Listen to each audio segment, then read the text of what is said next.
Good morning, students. How are you? Are you fine? Of course. I, Dhaval Sangani, once again welcome you all in Saraswati Group of Education. Student, આપણે અત્યારે ગ્રામરના પોર્શનમાં અભ્યાસ કરી રહ્યા છીએ. કયો topic છે? Articles. How many types of articles? There are two types of articles. Definite articles and indefinite articles. What is the meaning of indefinite article? Indefinite article means अनिश्चित, अचोक्कस. And types of indefinite article means a and n. And next one is definite article. What is the meaning of definite article? The definite article means ચોક્કસ, નિશ્ચિત વસ્તુ હોય અને એનો નિર્દેશ કરવો હોય ત્યારે આર્ટિકલ ધ મૂકવામાં આવે છે. લાસ્ટ ટુ સેશન પાર્ટ 1 અને પાર્ટ 2 માં આપણે આર્ટિકલ એ અને એન વિશે જોઈ ગયા. તેને ઝડપથી રિકેપ કરી લઈએ કારણ કે આજે આપણે પાર્ટ 3 માં આર્ટિકલ ધ વિશે શીખવાના છે. ડેફિનેટ આર્ટિકલ ધ વિશે અભ્યાસ કરવાનો છે. તો થોડુંક ઝડપથી થોડુંક નાનું એવું રિકેપ કરી લઈએ. શેનું? Part 1 part 2. Article a where to use, ક્યારે એની યુઝ થાય તો કે કાઉન્ટેબલ નાઉન હોય અને સિંગ્યુલર ફોર્મમાં હોય, એટલે કે ગણી શકાય તેવી વસ્તુ હોય અને તે એકવચન સ્વરૂપે હોય ત્યારે આર્ટિકલ એ વપરાય છે. જેનું પ્રોનાઉન્સિએશન ક થી જ્ઞની અંદર થતું હોય એવા શબ્દોની આગળ આર્ટિકલ આ આવે છે. ઓકે, શું પ્રોનાઉન્સિએશન ક થી જ્ઞ માં થતું હોય એવા જ આર્ટિકલની આગળ શું આવશે? એ આર્ટિકલ, એવા શબ્દોની આગળ આર્ટિકલ એ આવશે. ક થી જ્ઞનો મતલબ શું? આપણે ખ્યાલ જ છે કે જેમ કક્કામાં 33 અક્ષરો હોય, મૂળાક્ષરો છે, એમ આલ્ફાબેટ 26 છે. એમાંથી 21 કોન્સોનન્ટ છે, એટલે કે વ્યંજન છે, અને 5 છે એ વોલ્સ છે, સ્વર છે. એ, ઈ, આઈ, ઓ અને યુ. ફરીવાર રિપીટ કરું છું. એ, ઈ, આઈ, ઓ અને યુ. આ 5 શું છે? વોલ્સ છે, સ્વર છે.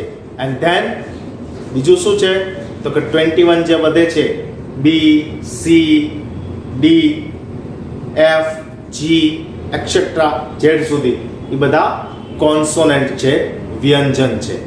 તો આર્ટિકલ એ ક્યારે લાગે છે તો કે જ્યારે વર્ડ છે એ કાઉન્ટેબલ હોય અને સિંગ્યુલર ફોર્મમાં હોય અને એનું પ્રોનાઉન્સિએશન ક થી જ્ઞ માં થતું હોય તેવા શબ્દની, તેવા વર્ડની આગળ આર્ટિકલ એ મૂકવામાં આવે છે. ત્યારબાદ આપણે વાત કરીએ આર્ટિકલ એન. તો આર્ટિકલ એન ક્યારે મૂકશું? તો તમે કીધું કે જેમ ક થી જ્ઞ હોય ત્યારે એ આવે, એમ સ્વર ગુજરાતીમાં 12 સ્વર છે. અ, આ, ઈ, ઉ, એવા 12 સ્વર છે ગુજરાતીમાં. તો જેનું પ્રોનાઉન્સિએશન, જે સ્પેલિંગનું પ્રોનાઉન્સિએશન એવા સ્વરથી થતું હોય, એવા ઉચ્ચારથી થતું હોય તેવા શબ્દોની આગળ આર્ટિકલ એન મૂકીશું. સામાન્ય રીતે આપણે એવું વિચારતા હોય કે એપલ, APPLE, એપલ એટલે સફરજન, તો એની આગળ આપણે આર્ટિકલ એન મૂકીએ કારણ કે પહેલો શબ્દ એ છે. હા, મૂકીએ કારણ કે એનું ઉચ્ચાર પણ એ થાય છે, બરોબર. ફોર એક્ઝામ્પલ એવું બીજું ઉદાહરણ લઈ, એલિફન્ટ, તો એની આગળ પણ તમે આર્ટિકલ એન મૂકી શકો કારણ કે ઈ નો ઉચ્ચાર એ થાય છે. પરંતુ જ્યારે અમ્બ્રેલા છે, અમ્બ્રેલા, તો એનો ઉચ્ચાર અ થી થાય છે, અમ્બ્રેલા. પણ યુનિવર્સિટી શરૂઆત યુ થી જ થાય છે પણ એનું ઉચ્ચારણ યતીશનો ય થાય છે, એટલે એની આગળ આર્ટિકલ એ આવશે. સમજાય છે ને વિદ્યાર્થી મિત્રો શું કહું છું? કે જે શબ્દોનું પ્રોનાઉન્સિએશન ક થી જ્ઞમાં આવતું હોય એવાની આગળ આર્ટિકલ એ લાગશે, અને જે શબ્દોનું પ્રોનાઉન્સિએશન ગુજરાતીના જે 12 સ્વર છે, અ, આ, ઈ, ઉ, એ, ઔ, અમ ને આ, એ પ્રમાણે થતું હોય એવા શબ્દ, એવા વર્ડની આગળ આર્ટિકલ એન મૂકવામાં આવશે. તો આપણે બંને આર્ટિકલની ચર્ચા કરી ચૂક્યા છીએ. એ અને એન કેવા આર્ટિકલ છે તો કે એ અને એન છે ઇનડેફિનેટ આર્ટિકલ છે, અનિશ્ચિત આર્ટિકલ છે. જ્યારે ડેફિનેટ આર્ટિકલ તરીકે ધનો ઉપયોગ કરવામાં આવે છે. તો ધ ક્યારે વપરાશે અને કઈ રીતે વપરાશે એ આપણે આજના લેક્ચરમાં જોવાનું છે. તો students, let's start. Definite article the. The is used to indicate a particular person. Particular person, કોઈ ખાસ વ્યક્તિ or thing કે કોઈ particular thing ની વાત કરતો હોય. હું અત્યારે માર્કર, પણ કઈ marker? The marker is black. This is a marker. The marker is black. First of all, જો મેં શું યુઝ કર્યું? This is a marker. Marker ની આગળ અ લગાવ્યો કારણ કે આ માર્કર છે સામાન્ય. પણ this marker is the black. તો શું કર્યું? આગળ ધ લગાડ્યો ને, કારણ કે એ જ માર્કરની ફરી વાર વાત થઈ છે આપણે. સમજાય છે? This is a marker. The marker is black. આ એ માર્કર છે જે કાળી છે. તો the is use to indicate a particular person or thing. In the case of common nouns generally do not take an article. એવા સામાન્ય નામ કે જેઓને સામાન્ય રીતે આર્ટિકલ નથી લાગતા, એવા કેવા નામ? તો કે પર્ટિક્યુલર પર્સન કે પર્ટિક્યુલર થિંગને યુઝ માટે આપણે ધ યુઝ કરીએ છીએ. એક્ઝામ્પલ જો, where is the pen I gave you last year. Where is the pen? એ પેન ક્યાં છે મેં જે ગયા વર્ષે તને આપી હતી? તો એ પેન નિશ્ચિત વસ્તુ થઈ ને, કે કયા પેનની વાત કરે છે? કે જે ગયા વર્ષે મને આપેલી હતી એ પેનની વાત થઈ રહી છે. તો એ પર્ટિક્યુલર વસ્તુ થઈ, પર્ટિક્યુલર થિંગ થઈ. તો જ્યાં સામાન્ય રીતે આર્ટિકલ મૂકવામાં નથી આવતું પેન, બરોબર, તો એવા કન્ડિશનમાં, એવા સમયમાં, એવી સિચ્યુએશનમાં આર્ટિકલ ધ મૂકવામાં આવે છે. આઈ ગેવ હિમ અ બોલ but he lost the ball. I gave હિમ અ બોલ, મેં તેને એક બોલ આપ્યો હતો, but he lost the ball, તે જ બોલ એને ખોઈ નાખ્યો. કારણ કે પહેલા નિશ્ચિત અનિશ્ચિત છે કે મેં એને એક બોલ આપ્યો હતો, પણ એ બોલ હવે નિશ્ચિત થઈ ગયો છે કે એ જ દડો ખોવાઈ ગયો છે, એ જ બોલ ખોવાઈ ગયો છે, લોસ્ટ થઈ ગયો છે. તો મેં હમણાં તમને એક્ઝામ્પલ આપ્યું કે શરૂઆતમાં આર્ટિકલ એ લાગે છે કે ધીસ ઇઝ અ માર્કર. ત્યારે માર્કરની કોઈ એક આખી માર્કર વિશે આ માર્કર વિશે જ વાત થઈ રહી હોય છે. પણ મારે એવું કહેવું છે ધ માર્કર ઇઝ બ્લેક, કે આ માર્કર કાળી છે, તો એની આગળ ધ મૂકી શકીશ. કારણ કે નિશ્ચિત વસ્તુ થઈ ગઈ છે કે હું આ જ માર્કરની વાત કરી રહી છું. તો અહીંયા પણ એવું નિશ્ચિત છે કે ગયા વર્ષે જે મેં પેન આપી હતી એ તમે આ વર્ષે ખોઈ નાખી, અથવા ક્યાં છે તે, અને મેં તમને જે બોલ આપેલો હતો એ બોલ અત્યારે તમે ખોઈ નાખેલો છે. નેક્સ્ટ જોઈએ. Sometimes the is use to generalise a group whole class. આખા સમૂહ ને, જે જનરલ સમૂહ હોય, સામાન્ય જાતિ હોય, આપણે કહીએ કે કૂતરો, પ્રાણીઓ, તો પ્રાણીઓની આખી જાતિ આવી જાય. એમાં એલિફન્ટ આવી જાય, લાયન આવી જાય, ટાઈગર આવી જાય, લેપર્ડ આવી જાય. એમ ડોગ છે તો ડોગની બધી જાતિ આવી જાય. ઓકે, હોલ ક્લાસ, એના આખા વર્ગ, આખા સમુદાયની અત્યારે વાત કરવામાં આવે. The dog is a faithful animal. તો અહીંયા શેની વાત થાય છે? જોયા, ધ ડોગ, આખા કૂતરાની જાતિની વાત થાય છે. એ કેવું છે? તો કે વફાદાર પ્રાણી છે. કૂતરાઓ વફાદાર પ્રાણી છે એવું નથી કીધું એમ, કારણ એનિમલ એક જ વચન છે. The dog is a faithful animal, કે કૂતરો છે એ વફાદાર પ્રાણી છે. The honest are respected. જો ધ ઓનેસ્ટ, અહીંયા પણ ઉચ્ચારણ શું થયું? ઓ મૂકી શકો તમે એન, પણ આ આખા વર્ગની વાત છે કે પ્રામાણિક લોકોને શું મળે છે? હંમેશા રિસ્પેક્ટ મળે છે, આદર મળે છે. ફરીવાર જોઈએ કે sometimes the is used to generalise a group whole class.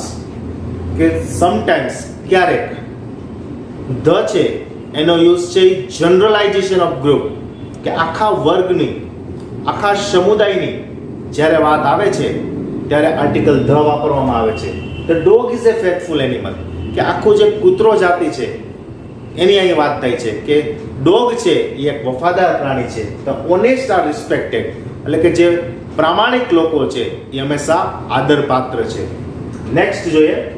Two particularize a non countable noun the is required before it. The particularize is non countable. જો એ અને એન છે ને એનો ઉપયોગ આપણે કાઉન્ટેબલ નાઉનમાં કર્યો હતો. એ અને એન નો યુઝ આપણે કાઉન્ટેબલ નાઉનમાં કર્યો, પણ અહીં આપણે વાત કરીએ છીએ નોન કાઉન્ટેબલ નાઉન. એટલે ગણી ન શકાય તેવા નામની વાત કરીએ છીએ તો તેની આગળ ધ રિક્વાયર છે. The water of the Arctic ocean is freezing. જો વોટર છે એ શું છે? અનકાઉન્ટેબલ નાઉન છે ને. પાણીને ગણી શકાય? નો, પાણીને ગણી ન શકાય. The water of the Arctic ocean is freezing, કે આર્કટિક ઓશન સમુદ્રનું પાણી છે એ ફ્રીઝિંગ કેવું છે? થીજી ગયું છે. અહીં આગળ શું આપણે મૂક્યું? The water. તો શું કીધું કે અનકાઉન્ટેબલ નાઉનની આગળ ધ છે એ રિક્વાયર છે, જરૂરી છે. Please return the money I lent you last year. મેં તમને આની પહેલાના લેક્ચરમાં પણ કીધું હતું કે પૈસા છે એને ગણી શકાય. 10 રૂપિયા તો 10 ની નોટ, 2 5 ના સિક્કા, 2 વાળા 5 સિક્કા અથવા રૂપિયાના 10 સિક્કા. પૈસાને ગણી શકાય. Money is countable. But money એ કયા ગ્રુપમાં ડિવાઈડ કરવામાં આવે છે? તો એને અનકાઉન્ટેબલમાં ડિવાઈડ કરવામાં આવે છે. તો એની આગળ આપણે ધ વાપરો. જો please return the money I lent you last year. What is the meaning of lent? Lent means ઉછીના. પ્લીઝ રિટર્ન ધ મની, મને મારા પૈસા આપી દે. I lent you last year, જે મેં તને ગયા વર્ષે આપેલા હતા. તો વિદ્યાર્થી મિત્રો, પર્ટિક્યુલરાઇઝ નોન કાઉન્ટેબલ નાઉન એટલે કે જે ગણી ન શકાય તેવું નામ છે, એવા નાઉન છે, એની આગળ ધ આર્ટિકલ રિક્વાયર છે. The water of the Arctic ocean is freezing, એટલે કે આર્કટિક સમુદ્રનું જે પાણી છે એ થીજી ગયું છે. મેં તને ગયા વર્ષે જે પૈસા આપેલા તે મને પાછા પરત આપ. ધ મની આગળ પણ આપણે લગાડ્યું, મનીની આગળ ધ. તો આપણે અહીં 3 રૂલ્સ શીખ્યા ધના. ફર્સ્ટ ઓફ ઓલ જોયું કે કોઈ પર્ટિક્યુલર પર્સનની વાત થઈ હોય, કોઈ પર્ટિક્યુલર થિંગની વાત થઈ હોય. Where is the pen I gave you last year, કે પેન કઈ કે જે મેં તને ગયા અઠવાડિયે ગયા વર્ષે આપેલી. મેં તને જે બોલ આપ્યો તે ખોઈ નાખ્યો. એટલે બે વસ્તુ જો, પેન કઈ તો ગયા વર્ષે જે આપેલી હતી, બોલ કયો કે મેં તમને આપેલો હતો. તો આ બંને શું હતી? ચોક્કસ વસ્તુ હતી કે આ એ જ બોલની વાત કરે છે, એ જ પેનની વાત કરે છે. સેકન્ડ વન છે ગ્રુપની વાત થાય છે કે કૂતરો છે, ડોગ છે એ એક વફાદાર પ્રાણી છે. ત્યારબાદ જે પ્રામાણિક લોકો છે એને હંમેશા આદર મળે છે. અને થર્ડ આપણે જોયું કે અનકાઉન્ટેબલ નાઉન હોય એટલે કે ગણી ન શકાય તેવા નામ હોય, જેવા કે પેટ્રોલ, પ્રવાહી જે બધા હોય છે. એમાં રીતે મની, મેં પણ એ કીધું હતું કે મની પણ અનકાઉન્ટેબલ નાઉન છે. તો એની આગળ પણ ધ આપણે યુઝ કરી શકીએ છીએ. The water of Arctic ocean is freezing, એટલે કે આર્કટિક ઓશન મહાસાગરનું પાણી છે એ થીજી ગયું છે. પછી please return the money I lent you last year, એટલે મને જે પૈસા મેં તને ઉછીના આપેલા, લેન્ટ મીન્સ ઉછીના આપેલા હતા લાસ્ટ યર, એ તું મને પરત આપ. સો સ્ટુડન્ટ્સ, તમે આનો એક સ્ક્રીનશોટ લઈ શકો છો.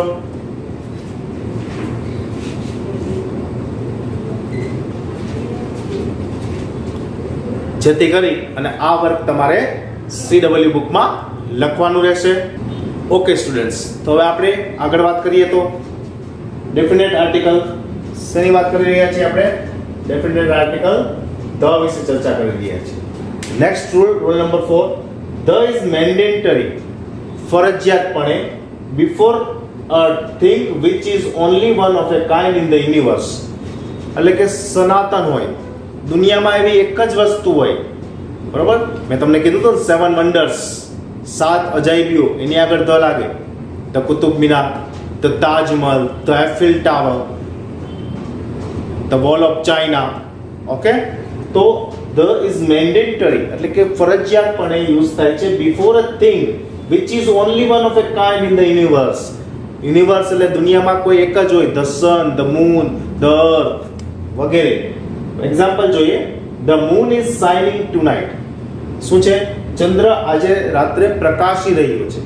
શાઇનિંગ મીન્સ શું થાય છે? અજવાળું પાથરી રહ્યો છે. The earth is moving around the sun. પૃથ્વી કોની આસપાસ પ્રદક્ષિણા કરે છે? સૂર્યની આસપાસ. તો everyone, the moon, the earth, the sun is શું રિપ્રેઝેન્ટ કરે છે? A thing which is only one kind in the universe. એટલે કે યુનિવર્સ મીન્સ દુનિયા, વિશ્વ. વિશ્વમાં એક જ એવી થિંગ હોય તો એની આગળ ધ લગાડવામાં આવે છે. તમે જોઈ શકો છો. નેક્સ્ટ જોઈએ. Use the in geographical places.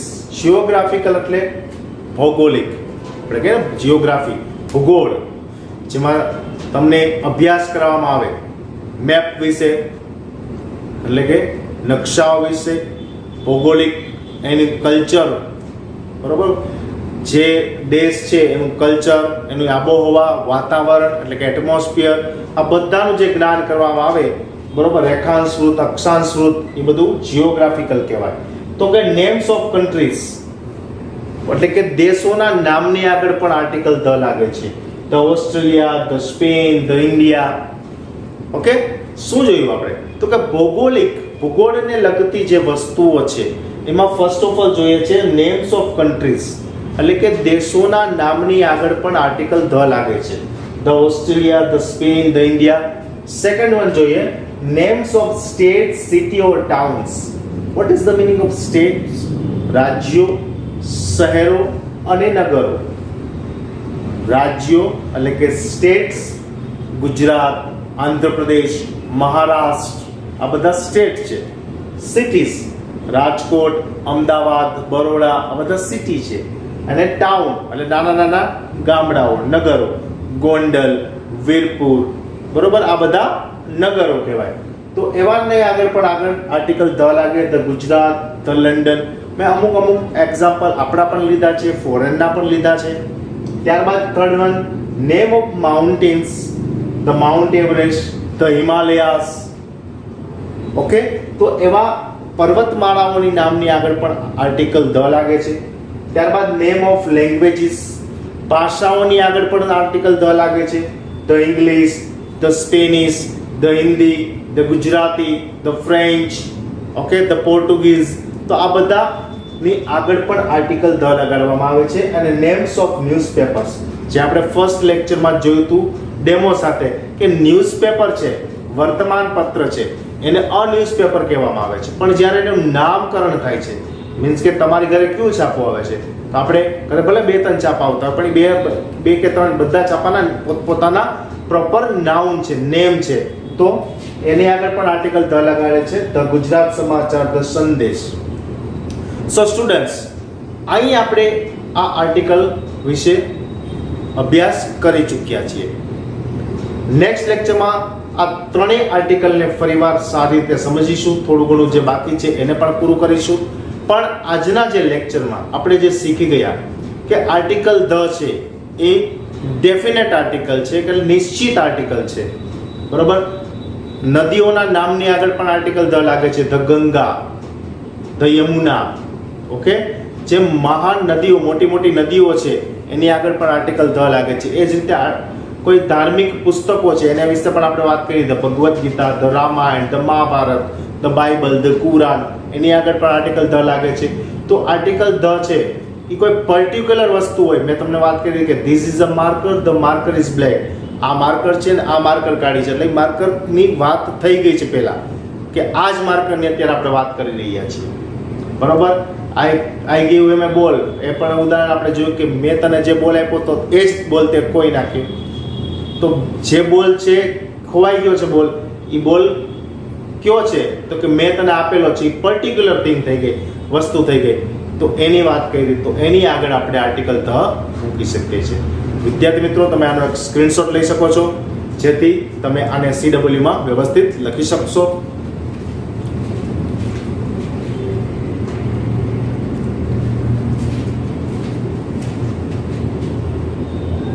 Okay, આ સેશનના અંતે એક વર્કશીટ હશે. વર્કશીટમાં એ આપણે જે લાસ્ટ લેક્ચર હતો એ અને એન ની ખાલી જગ્યાવાળી વર્કશીટ હતી. આ વર્કશીટમાં એ એન ની પણ ખાલી જગ્યા હશે અને ધ વિશેની પણ ખાલી જગ્યા હશે, જે તમારે તમારી CW બુકમાં લખવાની રહેશે. કેમાં લખવાની છે? એકવાર CW બુકમાં લખવાની છે અને એકવાર રફ બુકમાં પણ લખવાની છે. સો સ્ટુડન્ટ્સ, આઈ હોપ કે તમને આ લેક્ચર બરોબર સમજાઈ ગયો હશે. Articles, how many types? So there are 2 types of articles, definite and indefinite. Indefinite means article a and n, and definite means article the. આ બધા વિશે આપણે વિગતવાર અભ્યાસ કરી ચૂક્યા છીએ. નેક્સ્ટ લેક્ચરમાં ફરી મળીશું. Thank you.